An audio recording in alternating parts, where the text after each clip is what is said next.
하나님의 말씀 마태복음입니다. 마태복음 13장 24절로 31절에 있는 말씀입니다.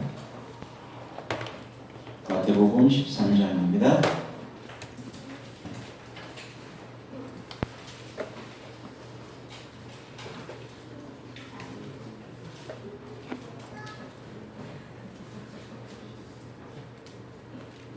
마태복음 13장 24절로 31절 다 같이 공독합니다. 13장 24절로부터 31절까지 다 같이 공독합니다. 시작.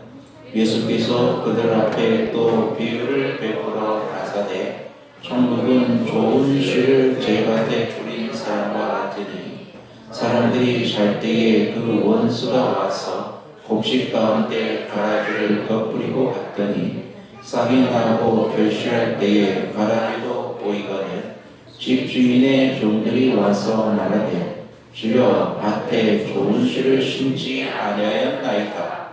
그러면 가라지가 어디서 생겼나이까. 주인이 가르되 원수가 이렇게 하였구나. 종들이 말하되 그러면 우리가 가서 이것을 뽑기를 원하시나이까. 주인이 가로되 가만 두어라. 가라지를 뽑다가 곡식까지 뽑을까 염려하노라. 둘 다 추수 때까지 함께 자라게 두어라. 추수 때에 내가 추수꾼들에게 말하기를 가라지는 먼저 거두어 불사르게 간으로 묶고 곡식은 모아 내 국간에 넣으라 하리라. 거기까지 보겠습니다.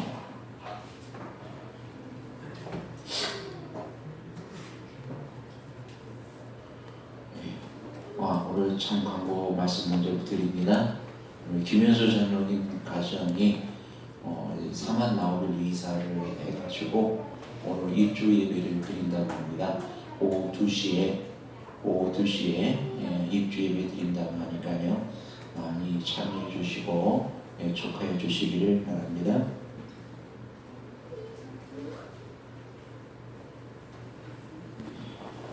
오늘은 알곡과 가라지에 대해서 다시 한번 생각을 해보고자 합니다.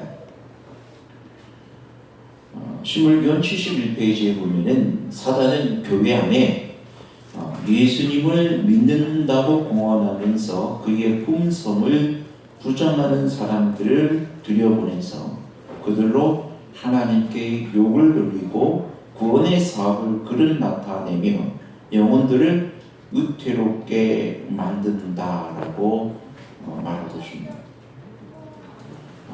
그러니까 교회 안에 하나님을 믿는다고 이렇게 하면서 그들이 그 삶은 오히려 하나님을 믿지 않는 사람들보다 더 못한 수많은 사람들이 있다라는 것입니다.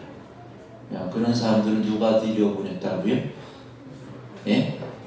사단이 어디 들여보내요? 교회에 들여보냈다.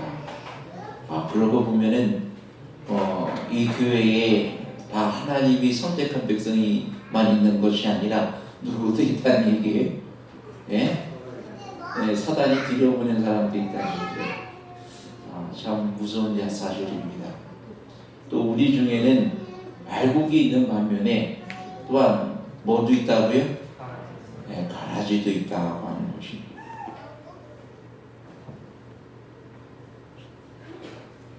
근데 우리는 누가 알곡인지 누가 가라지인지 알 수가 있나요? 알 수가 없습니다. 우리는 우리 선지자의 말에도 보면은 예수님은 우리에게 품성과 동기를 판단하는 일을 맡기지 않으셨다 그랬어요. 그러니까 우리 사람의 품성과 동기를 판단하는 것을 우리에게 맡기지 않으셨다 그랬고, 예수님께서도 마태복음 7장에 보면은 비판하지 말라고 했어요. 판단하지 말라고 했습니다.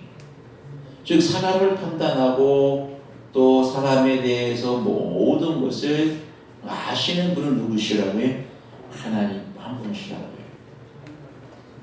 우리는 결코 사람을 판단해서는 안 됩니다. 왜냐하면 우리는 그 사람의 미래와 그 사람의 마음속에 있는 모든 상태를 우리는 알 수 없기 때문에 그렇습니다. 교회에 그렇게 큰 악한 영향을 미치는 사람에 대해서, 또 이설을 따르고 또 여러 가지 잘못된 길을 가는 사람에 대해서 우리 교회에서는 출교 명령은 내릴 수는 있어요. 하지만 우리는 사람을 판단해서는 안 됩니다.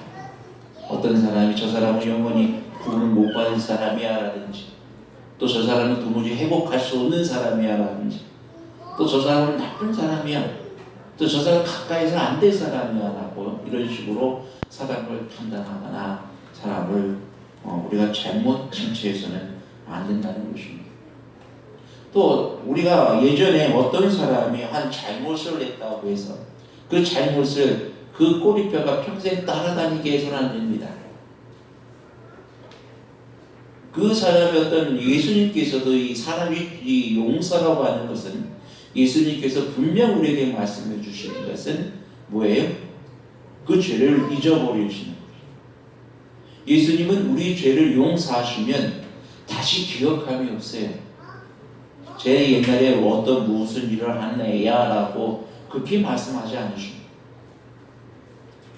예수님 안에 있으면 누구든지 새로운 피조물이라고 말씀하셨기 때문에 지난 거에 관한 그 어떤 과거를 묻지 않습니다. 현실에 그가 하나님 앞에 충실한가 충실하지 않는가를 묻고 계시는 것을 우리는 보게 됩니다. 그러므로 여러분, 우리도 이 세상에서 때로는 실수할 때도 있어요. 잘못할 때도 있어요. 그리고 다른 사람 보기에 진짜 저런 일은 도무지 해서는 안 될 일을 하는 수도 있습니다. 할 때도 있습니다. 하지만 그 꼬리표를 평생도록 그의 사람에게 붙여줘서는 안 됩니다. 우리는 예수 그리스도 안에서 용서를 한다고 한다면, 용서라고 하는 것은 그의 뒤에 있는 모든 걸 다 어떻게 하는 거예요? 잊어버려줍니다. 잊어버려줍니다. 생각지 않는 것입니다. 조처되지 않는 것입니다. 근데 간혹 가다가 우리는 이런 일에 사람을 우리가 잘못 판단하고 또 이야기하고 또 그것을 끄집어내므로 인해서 교회에 나오고 싶어도 나오지 못하는 사람들을 많이 만들어 놓고 있다는 사실을 여러분 기억하시길 바랍니다. 어떤 분들이 교회 오고 싶은데 자기 옛날에 어떤 일들을 자꾸 이야기하니까, 주쳐내니까 그게 싫어서 아예 교회를 포기하고 안 나오는 분도 상당히 있어요.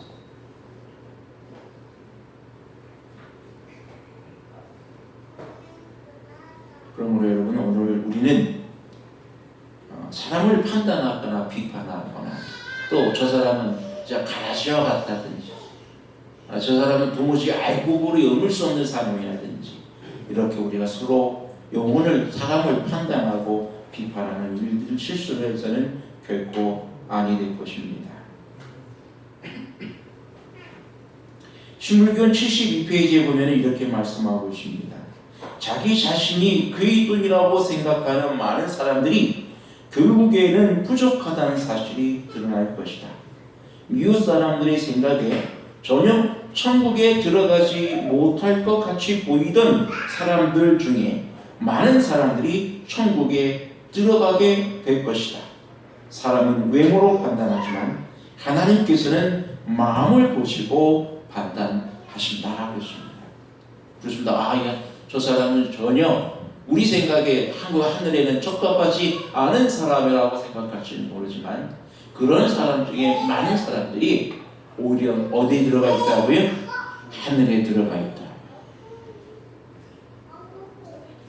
우리 안에는 분명 가라지도 있고 곡식이 함께 있다고 하였습니다.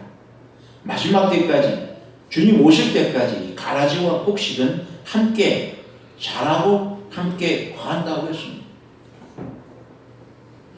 하지만 이 가라지와 이 곡식은 언제든지 분리가 되는데, 은혜의 시기가 맞춰지면 자연스럽게 예수님이 오시는 그날에 분리가 되고 나눠지게 된다고 그랬습니다. 근데 이 은혜의 시기가 맞춰지기 전에 성경에 보면 흔들림의 시기가 있을 것이라 그랬습니다. 흔들림의 시기 동안에 많은 이 가라지에 속한 사람들은 어디로 나가요? 밖으로 나가게 되고, 또 알곡들은 자꾸 예수 그리스도 안으로 모이게 된다는 사실을 여러분 깨닫게 되길 바랍니다. 그 마태복음 25장 10처녀의 비유 속에서도 미련한 처녀와 슬기로운 처녀들이 등불을 들고 신랑을 기다리고 있을 때, 지혜로운 처녀들은 자신의 자리를 비우지 않고 끝까지 등불을 켜고 있습니다. 그리고 주님을 맞이합니다. 그들의 등에는 여전히 기름이 남아있어요. 하지만 미련한 처녀들은 자신의 등불에 기름이 떨어져서 없을 뿐더러 이제 그들의 자리를 어떻게 이탈하게 됩니다. 그들이 기름을 구하기 위하여 바깥으로 나가게 되죠. 그렇습니다, 여러분. 여기에서 갈라지는 것입니다. 알곡은 그 모든 그 자리를 충실히 지키게 되지만, 가라지가 되는 에 해당하는 사람들은 어디로 나가요? 마지막 때에 어디로 나가요? 밖으로 나가는 것이죠. 축정이는 교회 밖으로 나가게 됩니다. 언제요? 시련의 때에, 흔들림의 때에. 여러분이 시련의 때는 꼭 어떤 큰 박해만 있다고 해서 그것이 시련의 때라고 생각해서는 안 됩니다.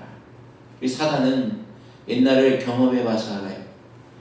하나님의 백성을 박해하면은 박해할수록 어떻게 돼요? 더 크게 공상합니다. 근데 이 사단이 언제 성공했습니까? 하나님의 교회를 어떻게 타락시켰어요? 믿기 편안하게 만들어주니까. 하나님의 교회가 어떻게 해줍니까? 타락하기 시작했습니다. 오히려 사람들이 하나님을 떠나고 하나님을 배반하고 더 많이 하나님을 섬긴다고 모이면서도 그들은 무엇을 섬기기 시작했습니까? 우상을 섬기기 시작한 것입니다. 어제 마지막 때도 이와 같을지 모릅니다. 우리가 어떤 외부적으로 큰 보이는 어떤 박해, 물론 그거 분명히 있을 것입니다. 성경에 예언이 있으니까요. 일요일 휴업령이라든지 또 짐승에게 경배하지 못하는 모든 사람들에게 내리는 살인 명령이라든지 그런 것은 분명히 우리에게 다가올 것입니다. 하지만 그 전에도 또 다른 것이 뭐냐면 평안하다, 안전하다 할 때에 사람들이 누구를 이 하나님 앞에 경배하기보다는 누구를 더 찾아요? 세상 것을 더 많이 찾게끔 하는 것입니다. 세상 것이 교회에 더 많이 들어오게 하는 것입니다. 그래서 진실로 하나님 앞에 경배하기보다는 여기 와서도 뭘 찾게 만들어요? 세상 것을 찾게 해요.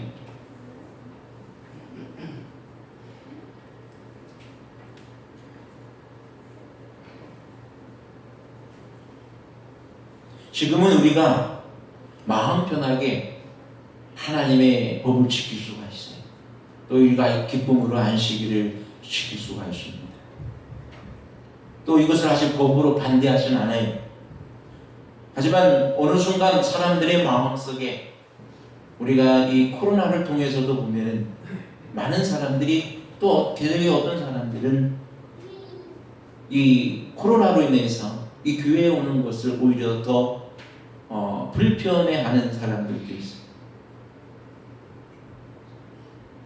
어떻게 보면 흔들림의 시기라고 할 수가 있습니다. 하지만 머지않아 우리가 분명한 선택을 해야 할 때가 반드시 옵니다. 누구를 선택하느냐?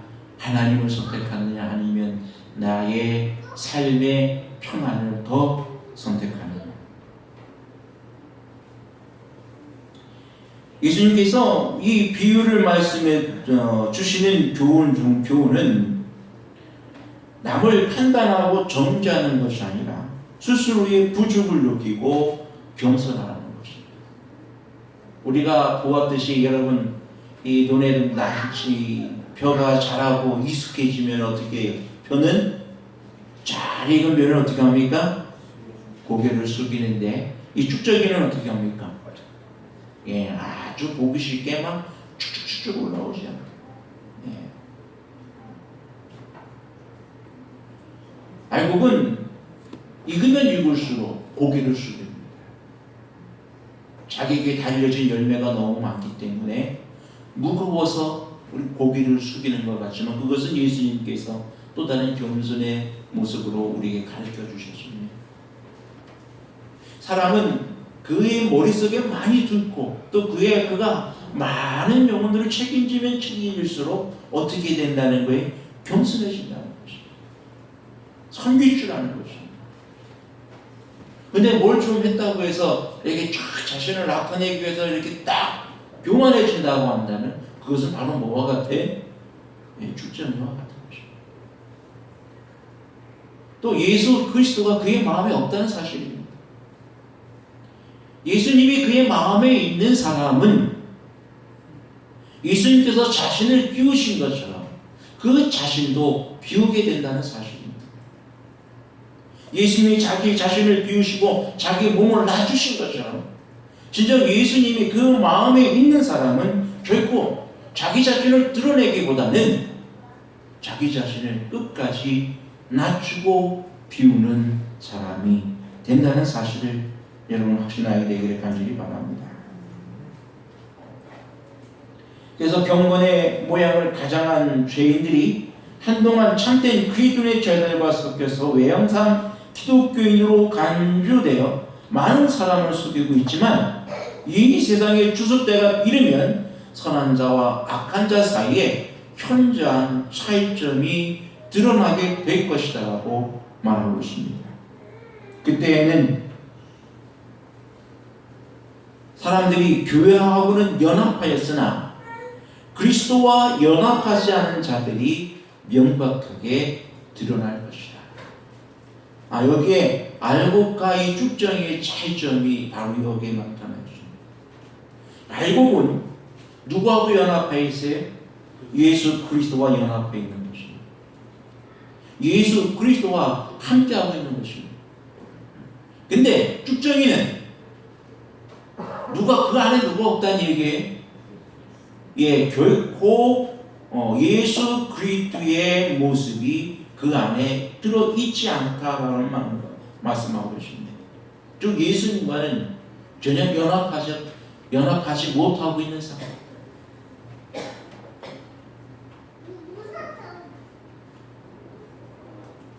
그러나 주 안에서 겸손한 자들은 결코 남을 판단하지 않습니다.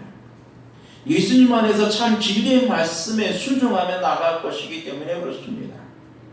가라지의 특성은 교회와는 연합하였으나 예수님과는 연합하지 않는다는 것입니다. 즉 이것은 무슨 말이에요? 교회하고는 연합했어요. 즉 우리와 같이 한 성도로서 같이 있어요. 그런데 같이 예배를 드리고 같이 있는데 그 안에는 누가 없다고요? 예수님이 없다고요. 그럼 우리 안에 예수님이 없는 사람들의 모습이 어떨까요? 그 삶이 어떤 모습이겠습니까? 어떤 열매들을 맺어 나갈까요? 예수님이 없다고 하는 것은 교회는 나오기는 하지만 전혀 예수님과 상관없는 삶을 살아가요. 많은 사람들이 그렇게 되는 걸 봐요. 어떤 사람은 우리 교회는 그런 사람이 없을 거라고 믿어요, 그죠? 근데 이제 개신교회에서 이제 많은 사람들은 교회에 가는 모습과 또 실생하는 모습이 전혀 달라요.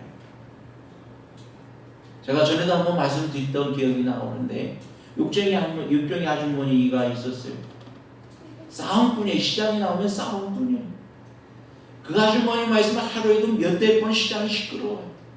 얼마나 막 자주 싸우고 손님과도 막 얼마나 많이 싸우는지요. 그 사람만 있으면 싸워. 이걸 또 얼마나 잘하는지 진짜 욕쟁이하죠. 일요일날 이 교회를 아주 그냥 철저하게 갑니다. 일요일날 일요일날 그분은 꼭 10시에서 11시에 드리고 와요. 그리고 11시 끝나고 한 11시 반쯤이면 시장이 나타납니다. 일요일날. 그럼 그때부터는 교회 그 시장은 시끌벅적합니다. 그 시간대는 누가 나와 있어요? 다른 사람이 막 시장통에 벌써 자리를 잡게 되잖아요. 내 자리를 잡았다고 여기 내 자리라고 내놓으라고 하면서 막 싸우고 나니만 교회를 가지나 말든지. 그러면 이게 욕쟁이 하십니다. 겉에서 사는 모습과 교회는 가긴 가지만 가서 예수를 믿고 있지만 살아가는 그 모습은 전혀 아니에요. 제가 그 원산도에 영학에 있으면서 원산도 교회를 같이 있는데 거기 원산도 교회 전도지 분급을 하기 위하여 전도를 하기 위해서 전도지 분급을 다녔어요. 근데 거기 전도지 분급을 하는 중에 거기 마을 사람들이 그런 얘기를 하더라고요. 세상에 저기 그 원산도 선교교회가 하나가 있었는데 저 교회는 도무지 가지 말아야 된다. 왜 그렇습니까? 저 교회 장로가 우리 마을에 있는데 우리 마을에 있어 모든 악한 일들은 그 사람이 다 한다는 얘기예요. 아주 나쁘고 이기적이고 그리고 욕심쟁이고 아주 마을의 문제거는 다 누가 만들어요? 그 장로가 만든다.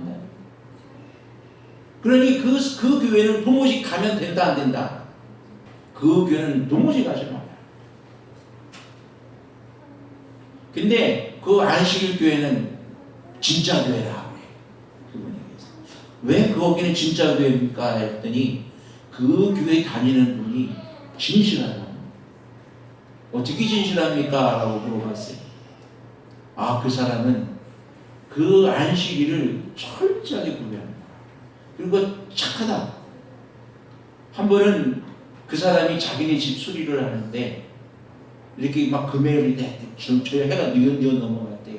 그랬더니 이 사람이 이 천장을 막 수리하다가 말고 갑자기 어디서 비닐을 사갖고 이 천장을 비닐로 확 뒤집어 씌우더니 그리고 비닐로가 날아가지 않게 꽁꽁 묶어놓고 오늘은 그냥 가고 일요일에 와서 해주겠습니다 그러더래요. 이 사람아 비 올 것 같은데 이거 어떻게 하냐고. 그래서 비닐을 씌워놨지 않냐고. 비는 안 셀 거니까 걱정하지 말고 내가 다 끝난 다음에 내가 토요일 지난 다음에 안식일 교회에서 지키고 일요일에 와서 깨끗하게 수리해드리겠다. 그리고 혹 비가 새서 저기 혹 손해 나는 거 있으면 내가 다 변동하겠다. 그거 가더니 진짜 그날 비가 왔고 저게도 왔는데 이제 다행히 다 무산했대. 그리고 그날 지나고 나서 일요일날 그 모든 것을 깨끗하게 수리해주고 하는데 아주 너무 신실하다. 교회는 그런 사람 다니는 곳에 가야 된다고 그 사람이 이야기하는 걸 들으십니다. 이 진짜 알고 기적이죠. 네? 여러분, 우리의 모든 삶을 통하여 정말 모든 사람들에게 우리의 삶의 모습의 열매를 통해서도 우리는 그 사람의 모습을 알게 됩니다. 그래서 참으로 우리는 우리의 모든 삶을 통하여 우리는 우리 안에 예수 그리스도의 선한 삶의 형상이 나타날 수 있게 되기를 간절히 바랍니다. 예수 믿는 사람이 예수 믿 그 마음 가운데 있는 사람들에게는 다른 사람들에게 악을 행할 수가 없는 것입니다. 약속을 안 지킨다든지, 그지? 그리고 어떤 일에 있어서 부정을 행한다든지, 속인다든지, 사기를 친다든지, 또한 어떤 모든 일에 있어서 진실되지 못한 우리의 삶의 모습을 보일 수가 없는 것입니다. 왜? 그 마음속에 누가 있기 때문에? 바로 예수 그리스도가 계시기 때문에 우리는 우리의 모든 삶의 모습을 통해서 예수님을 증거하게 되는 것입니다. 그런데 어떤 사람들은 교인과 연합하여 있지만 예수님과는 연합하지 못한 상황. 또한 여러분, 우리가 우리 영적 생활에서도 분명히 마찬가지로 우리 특별히 제7일 안식일 예수 재림 교인들이 가장 약한 부분이 기도예요. 기도를 많이 안 한다는 거예요. 개신교인들만큼 기도가 충실하지 못해요. 성경을 어떻게 보면 우리가 일반 개신교인들 중에서보다 우리가 더 많이 성경을 안 볼 수도 있어요. 그것은 어떻게 보면 우리가 성경을 안 보고 기도에 충실하지 못하다는 얘기는 우리가 교회로서 교인과 연합되어 있지만 누구하고 연합되어 있지 못해요? 예수님과는 전혀 연합되지 못한 우리들의 삶의 또 다른 모습이기도 합니다. 여러분, 우리가 하나님의 말씀을 우리가 읽지 아니하고 또 예언의 신의 말씀을 보지 아니하고 또 우리가 하나님 앞에 많은 시간을 기도로서 함께하지 못한다고 하면은 우리는 예수님과 연합되지 못한 삶을 살아가고 있다는 것을 깨닫으시기 바랍니다. 신앙의 그건 기분이에요. 우리가 매일 밥을 먹어야 살 수 있듯이 우리는 매일 하나님과 영적인 교제를 나눠야 우리의 신앙의 참 뿌리로 박으며 또 하늘을 향해 성장할 수 있는 그리스도인이 될 수 있는 것입니다. 내가 기도하지 않으면서 내 영혼이 하루라도 살 수 있다고 한다는 건 그건 거짓말이에요. 왜? 기도는 호흡이라고 그랬어요. 여러분, 한 나무도요, 호흡하지 못하면 어떻게 돼요? 나뭇잎도 호흡하지 못하면 죽어버려요. 사람의 영혼도 호흡하지 못하는 모든 영혼들은 다 죽습니다. 그 그리스도가 죽는다는 얘기는 그리스도가 없다는 얘기예요. 생명이신 그리스도가 그 안에 있지 못하다는 얘기입니다. 기도하지 못하는 영혼은 죽습니다. 기도하지 않는 사람은 죽은 영혼이에요. 그 사람은 전혀 예수님과 결합되지 못한 사람입니다. 또한 말씀을 읽지 못하는 모든 성경을 보지 못하는 모든 사람들도 역시 어떤 사람들이 그건 굶어 죽은 사람. 밥을 먹지 않기 때문에. 여러분, 밥을 먹지 않고 살아갈 수 있습니까? 먹기 위해 산다고 그러잖아요. 그죠? 살기 위해 먹기도 하지만 또 어떤 사람은 먹기 위해 살기도 해요. 우리는 그것을 따진다고 하면은 우리의 삶의 목적이 어디에 있어요? 말씀에 있어요. 즉 예수 그리스도는 만남이 우리의 삶의 목적이 되어야 되는 것입니다. 예수님과 만남이 우리 삶의 목적이고 예수님과 함께하는 것이 오늘날 우리가 살아가는 삶의 목적이 되어야 되는 것입니다. 그래서 사도 바울도 분명히 이야기하기를 내가 표대를 향하여 쫓아간다고 그랬습니다. 아니, 작은 점 여기지 않는다고 그랬습니다. 그럼 그 표대가 무엇입니까? 바로 예수 그리스도십니다. 오늘 우리가 이 자칫 잘못하면 가시가 될 수가 있어요. 교회하고는 연합되어 있으나 누구하고는 연합되지 못하니 예수 그리스도하고 연합되지 못한 가지가 될 수 있다는 얘기입니다.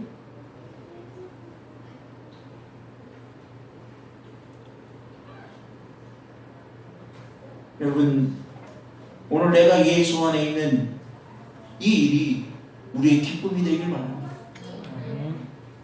내가 예수님과 함께하는 이 일이 내게 즐거움이 되기를 간절히 바랍니다. 진정 우리의 모든 삶 속에서 예수님과 함께하고자 노력하는 모든 일들, 말씀을 보고 기도하고 또 봉사하고 또 하나님의 일을 하는 이 모든 일들이 우리의 삶의 가장 큰 목적이 되며 또 삶의 큰 기쁨이 되기를 간절히 바랍니다. 그렇게 될 때 우리는 알곡으로 남을 수가 있습니다. 예수님 없는 우리는 껍데기. 예수님이 내 안에 계실 때에 우린 진실로 알곡으로 남을 수가 있게 되는 것입니다. 왜냐하면 예수님은 우리의 생명의 근원이시고 우리의 마음속에 생명이 싹을 틔울 수 있는 원천이 되시기 때문에 이 백미쌀하고 현미쌀하고 틀리죠. 현미쌀은 어떻게 심으면은 싹을 틔웁니까? 그건 싹을 틔워요. 백미쌀은요, 싹을 틔울 수가 없습니다. 그것은 생명의 원천을 가지고 있기 때문에. 그래서 현미쌀은 이 살아있는 쌀이라고 하기도 하고, 이 흰쌀은 뭐라고 그래? 데드라이스, 죽은 쌀이라고 하기도 합니다. 여러분, 우리 안에 이 생명 되신 예수 그리스도를 품고 있지 않는다면, 가지고 있지 않는다면 우리는 죽은 영혼과 마찬가지인 거죠. 가라지는 바로 죽은 쌀이에요. 죽은 알곡이에요. 아무것도 쓸모없는 죽은 알곡. 오늘날 우리가 우리의 모든 이 삶 속에 판단되어지는 것은 과연 내 안에 예수님께서 보시기에, 하나님께서 보시기에 우리 안에 예수 그리스도가 살아계시는가, 아니면 예수 그리스도가 그 안에 존재하고 있는가? 그렇지 않으면 저 사람은 전혀 예수 그리스도와 상관없는 삶을 살아가고 있는가? 오늘 많은 젊은이들이 컴퓨터나 게임이나 여러 가지 많은 주로 뭐 핸드폰 보고 다니죠. 요즘은 나이 많거나 적거나 뭐 어리거나 상관없이 뭐 버스나 지하철이나 뭘 타고 다니면은 보면은 다 뭘 보고 봐요? 핸드폰을 봅니다. 태블릿을 본다든지 핸드폰을 본다든지 거의 100% 핸드폰을 보내요. 거기에 사실 모든 게 다 들어있어요. 삶의 즐거움, 뭐 내용, 정보, 사업적인 거 모든 것들이 다 들어있어요. 그래서 그걸 아마 보는 것은 어떤 당연할지도 모르고. 근데 그거 보는 시간이 무엇보다 더 많아지기 시작해. 하나님과 만나는 시간보다 더 많아지기 시작해. 어떻게 보면 그거 보느냐고 하나님과 만나는 시간조차 없는 거예요. 어느덧 이 모든 것이, 이 세상의 모든 바꿈과 문명과 세상의 모든 것들이 뭘 대신하고 있어요? 예수님을 대신하고 있어요. 예수님하고는 1분밖에 기도할 시간이 없는데 하루 종일 1분, 2분 기도하고 그냥 예수님과 상관없는 삶을 살아간다면 그건 예수님과 없는 삶이 되는 거죠. 예수님은 나하고 상관없는 사람이 되는 것이죠. 여러분, 지금이 바로 흔들림의 시기입니다. 우리는 이제 자다가 깰 때가 되었습니다. 우리의 신앙을 깨우시기 바랍니다. 우리의 믿음을 일깨우시기 바랍니다.